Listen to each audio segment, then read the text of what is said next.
Selamat datang di channel Diaries of Love.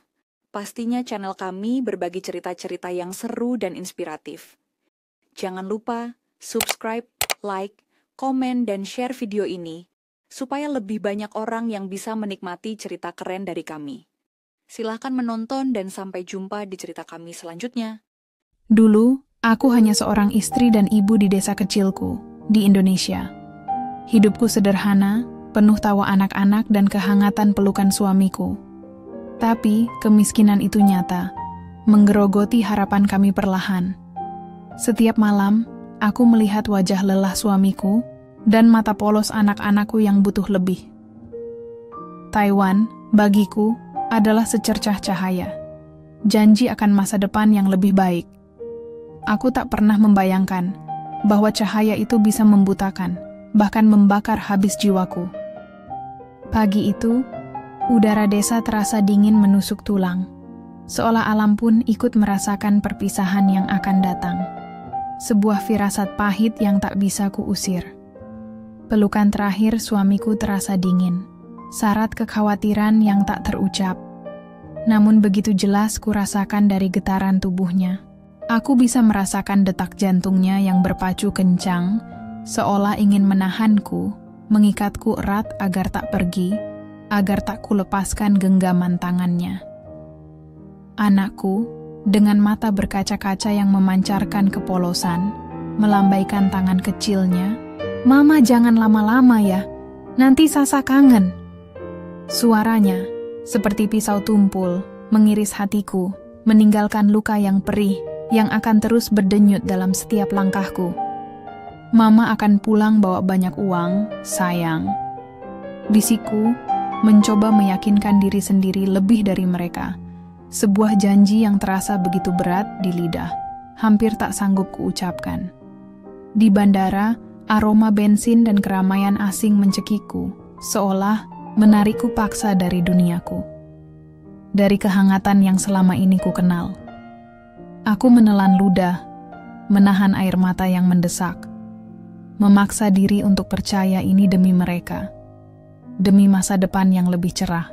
Tapi ada rasa hampa yang mulai menggerogoti, sebuah firasat aneh yang tak ku mengerti, seolah ada bagian dari diriku yang tertinggal di tanah air, jauh di balik cakrawala, tak akan pernah kembali utuh.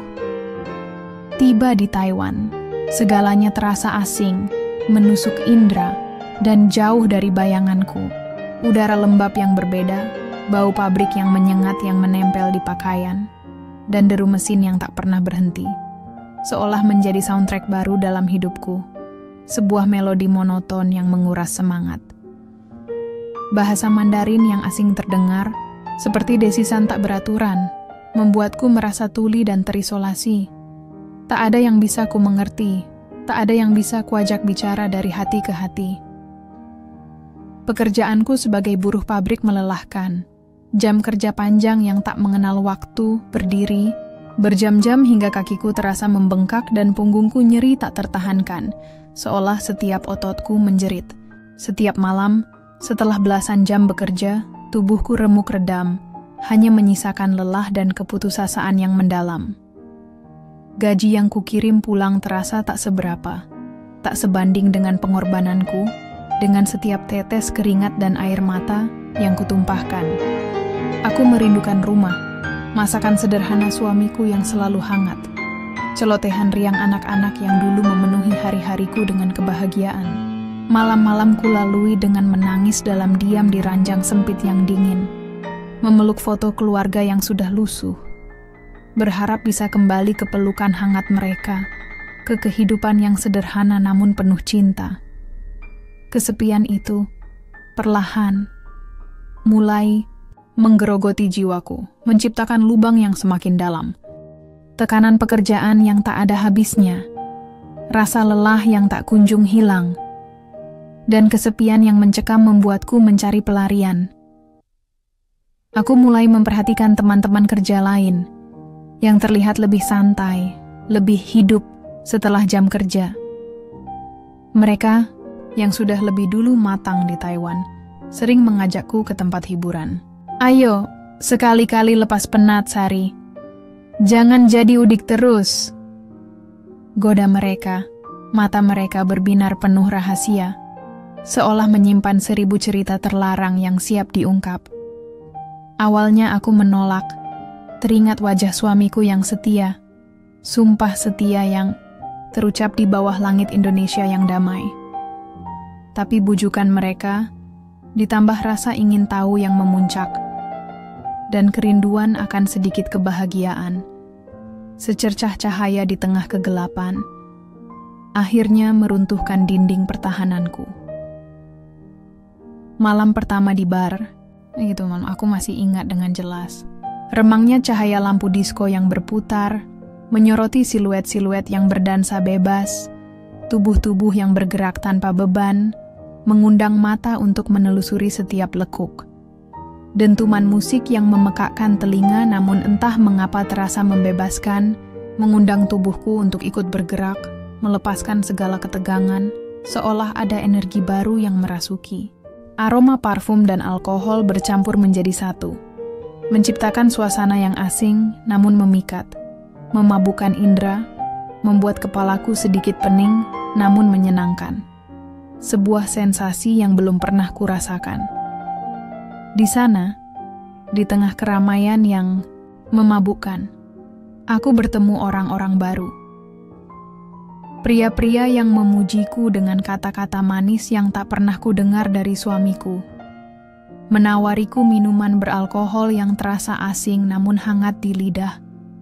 Membuatku merasa cantik, diinginkan, bahkan dihargai sebagai seorang wanita. Seolah aku adalah permata yang baru ditemukan. Sesuatu yang sudah lama tak kurasakan, bahkan dari diriku sendiri. Ada seorang pria, namanya Ken. Dia berbeda. Matanya hangat, senyumnya menawan, dan sentuhannya begitu lembut.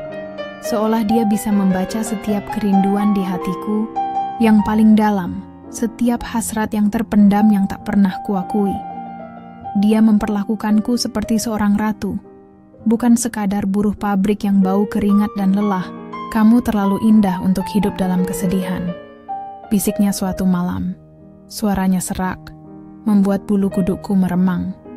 Dan jantungku berdebar tak karuan, seolah ingin melompat keluar dari dadaku. Bisikan-bisikan itu, pujian-pujian itu, seperti madu yang memabukkan, perlahan mengikis rasa bersalahku, menggantinya dengan sensasi baru yang mendebarkan. Sebuah janji kenikmatan yang tak terhingga, yang tak pernah kubayangkan ada.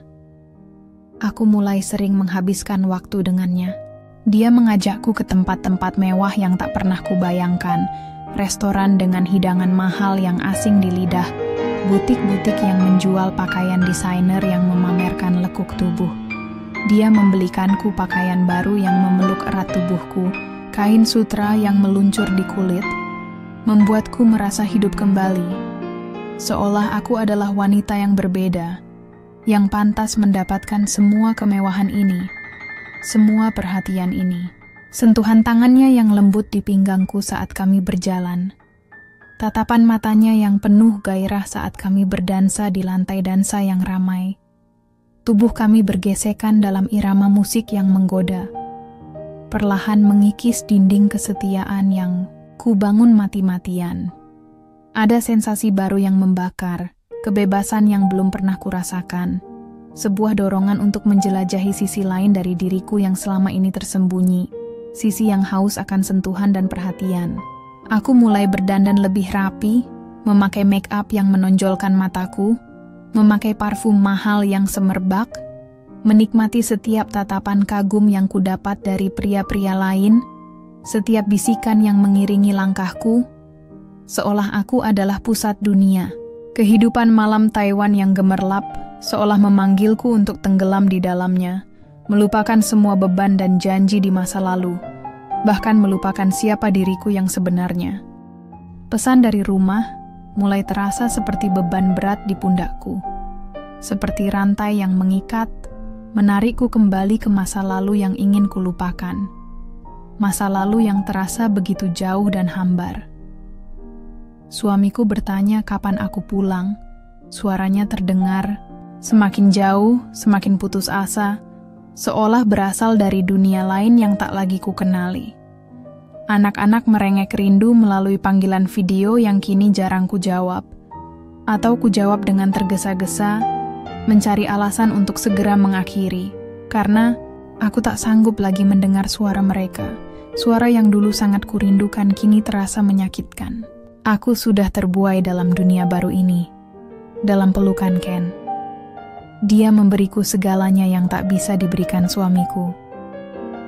Kemewahan yang memanjakan, perhatian tak terbatas yang membuatku merasa istimewa, dan gairah yang membara, memadamkan setiap keraguan, dan rasa bersalah yang tersisa, seolah semuanya tak pernah ada.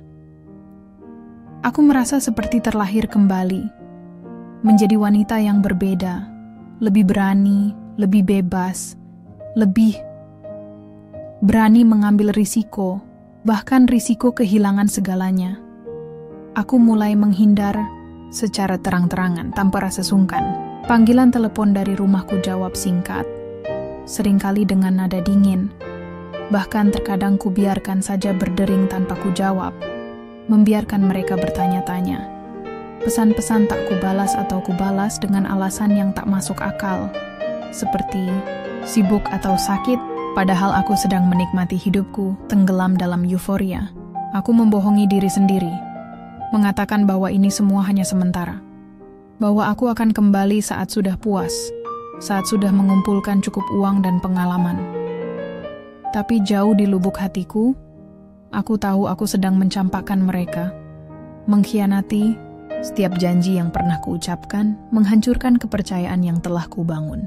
Aku tahu aku sedang memilih jalan yang salah, sebuah jalan yang curam dan berbahaya, tapi godaan itu terlalu kuat, terlalu manis untuk dilepaskan, seolah aku terhipnotis. Aku ingin menikmati setiap detik kebebasan ini, setiap sentuhan Ken yang membakar kulitku hingga merinding, setiap bisikan mesra yang membuatku melayang, setiap tawa lepas yang dulu tak pernah kudengar dari diriku sendiri. Aku ingin merasakan sensasi menjadi wanita bebas yang tak terikat oleh apapun, yang bisa melakukan apa saja yang kuinginkan tanpa batasan, tanpa rasa takut, tanpa penyesalan. Setiap hari adalah pesta bagi kami. Setelah dentuman musik di bar mereda dan lampu-lampu gemerlap meredup, Ken akan menggenggam tanganku erat, menarikku ke dalam taksi yang melaju membelah malam Taiwan, menuju apartemennya yang mewah. Aroma tubuhnya yang maskulin bercampur dengan parfumku yang mahal, menciptakan perpaduan memabukkan yang membuat kepalaku pening.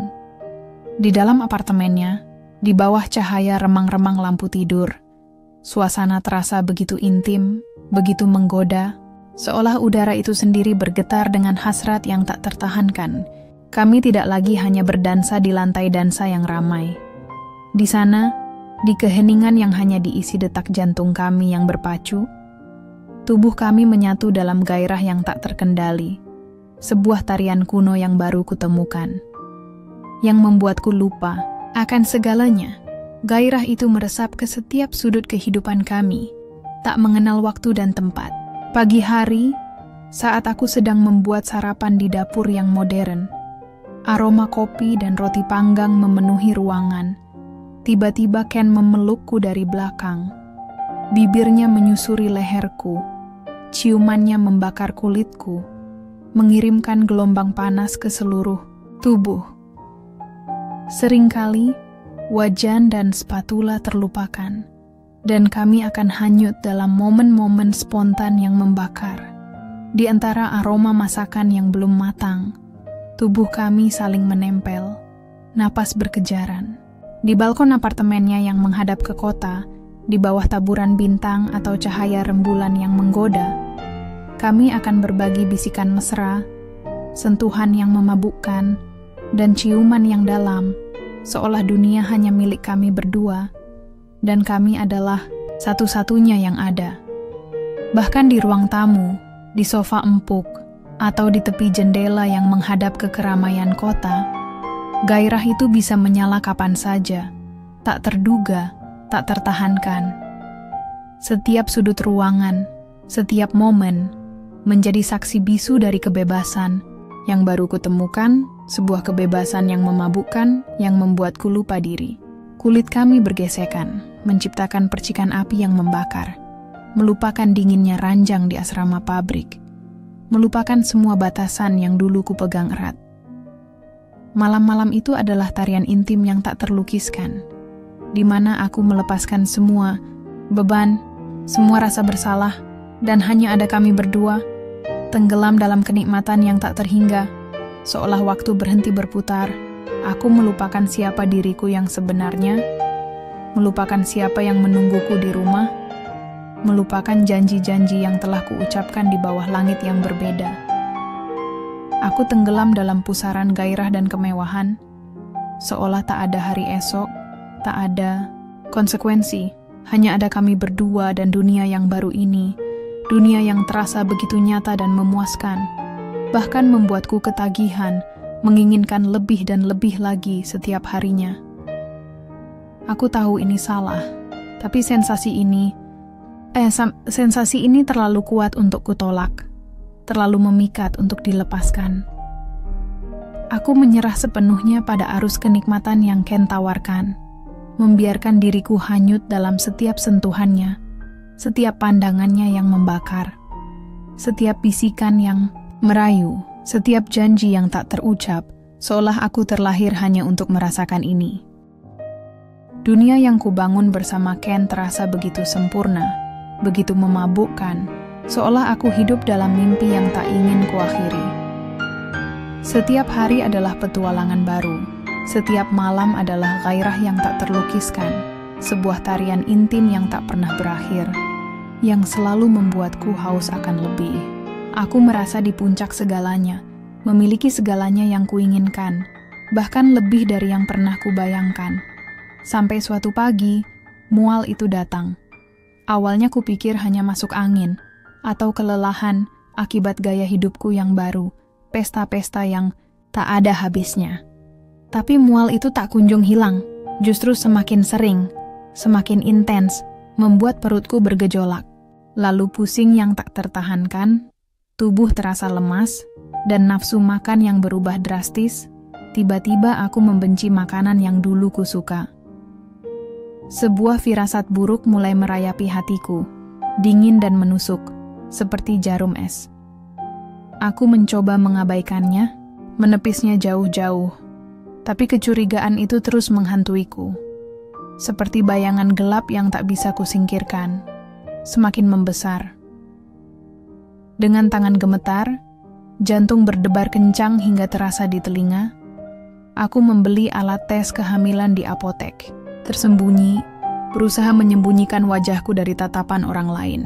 Di kamar mandi apartemen Ken yang mewah, yang kini terasa begitu asing dan dingin, aku menatap dua garis merah yang muncul di sana, begitu jelas, begitu nyata, seolah mengejekku.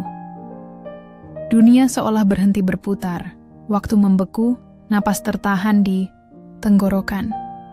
Jantungku berdegup kencang, darahku berdesir dingin, seolah membeku di dalam pembuluh darah. Aku hamil. Perasaan campur aduk menyerbu, takut, panik, putus asa, tapi juga secercah harapan yang rapuh.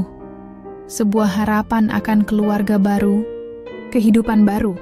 Ini adalah buah cintaku dengan Ken, bukti dari gairah kami, bukti dari kebebasan yang kukejar.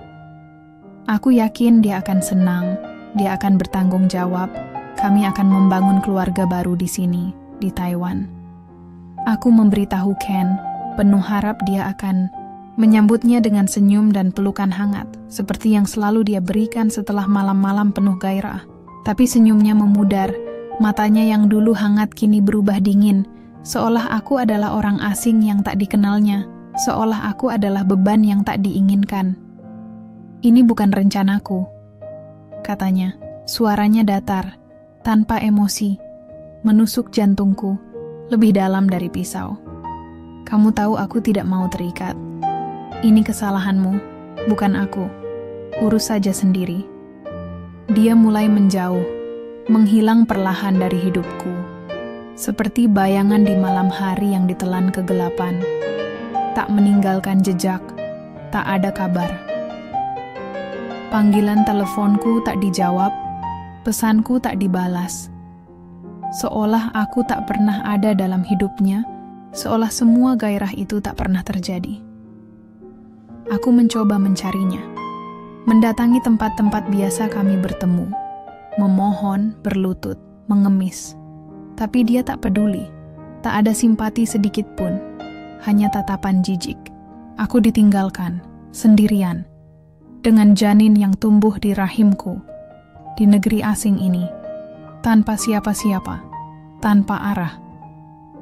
Dunia seolah runtuh, hancur berkeping-keping, tak bersisa. Kebebasan yang dulu kurasakan kini berubah menjadi penjara yang menyesakkan. Dinding-dindingnya adalah penyesalan dan keputusasaan yang tak berujung. Kemewahan yang dulu memabukkan kini terasa hambar, bahkan menjijikkan, mengingatkanku pada kebodohanku, pada setiap pilihan salah yang kubuat. Aku teringat wajah anak-anakku, pelukan suamiku, kehangatan rumah yang kutinggalkan demi ilusi, demi gairah sesaat. Penyesalan itu datang menghantam, seperti ombak besar yang menghancurkan semua yang kubangun, menenggelamkanku dalam lautan keputusasaan yang tak berdasar, tak ada lagi pijakan. Aku telah mencampakkan mereka demi kesenangan sesaat, demi gairah yang kini terasa begitu kosong dan menjijikkan. Dan kini aku menanggung akibatnya sendirian. Dengan perut yang semakin membesar dan hati yang hancur berkeping-keping, tak bisa disatukan lagi. Dengan sisa tenaga, uang yang menipis, dan rasa malu yang tak terhingga yang membebani setiap langkah, aku berhasil kembali ke Indonesia. Perjalanan itu terasa sangat panjang. Setiap detik adalah siksaan, setiap hembusan napas adalah penyesalan yang membakar paru-paruku. Aku berdiri di depan rumahku, rumah sederhana yang dulu kupenuhi tawa, yang dulu adalah surgaku, kini terasa asing. Jantungku berdebar kencang, penuh harap yang rapuh dan ketakutan yang mencekik. Aku membayangkan pelukan hangat suamiku, tangisan bahagia anak-anakku yang akan menyambutku dengan riang, seolah tak ada yang terjadi. Aku ingin meminta maaf, memperbaiki segalanya, memulai lagi dari awal, memohon ampun atas semua kesalahanku, atas dosa-dosaku. Tapi suamiku berdiri di ambang pintu, matanya kosong, tanpa ekspresi, seolah aku adalah orang asing yang tak dikenalnya, bahkan lebih buruk dari itu, seolah aku adalah kotoran. Wajahnya yang dulu selalu tersenyum kini terlihat dingin kaku, seolah tak ada lagi kehangatan yang tersisa untukku, tak ada lagi cinta. Kamu sudah memilih jalanmu, katanya, suaranya dingin, tanpa emosi, menusuk hingga ke tulang sumsumku, membekukan darahku, menghancurkan sisa-sisa harapanku. Pulanglah ke tempat asalmu, bukan ke sini. Di sini sudah tidak ada tempat untukmu. Kamu bukan lagi bagian dari kami. Pergilah. Anak-anakku mengintip dari balik punggungnya. Tatapan mereka penuh kebingungan, bukan kerinduan. Seolah mereka tak lagi mengenal ibu yang berdiri di hadapan mereka, seolah aku adalah hantu dari masa lalu yang tak seharusnya ada di sana. Aku mencoba menjelaskan, memohon, berlutut di hadapannya, air mata membasahi pipiku, mengemis belas kasihan, tapi semua sia-sia. Pintu itu tertutup di hadapanku, mengunci semua harapan, mengunci semua kesempatan untuk kembali, mengunci diriku dalam kegelapan yang abadi. Aku telah kehilangan segalanya. Keluarga yang kucampakkan demi fata morgana kebebasan, pria yang kucintai, dan kini menghilang seperti debu, dan diriku sendiri, yang kini tak lagi mengenal siapa aku. Tak ada lagi Sari, yang dulu yang polos dan setia. Kebebasan yang kukejar ternyata adalah ilusi, menjebakku dalam penyesalan yang tak berujung. Sebuah jurang yang dalam dan gelap, tanpa cahaya, tanpa harapan untuk keluar. Kini, aku hanya bisa menatap langit, merenungi setiap pilihan yang kubuat, setiap langkah yang salah, dan menanggung konsekuensi dari setiap gairah yang tak terkendali, setiap dosa yang telah kuperbuat. Kisahku adalah peringatan tentang harga sebuah kebebasan yang tak terkendali, dan arti sebuah penyesalan yang datang terlambat. Saat segalanya sudah hancur, saat tak ada lagi yang tersisa selain kehampaan, dan bayangan masa lalu yang menghantuiku selamanya.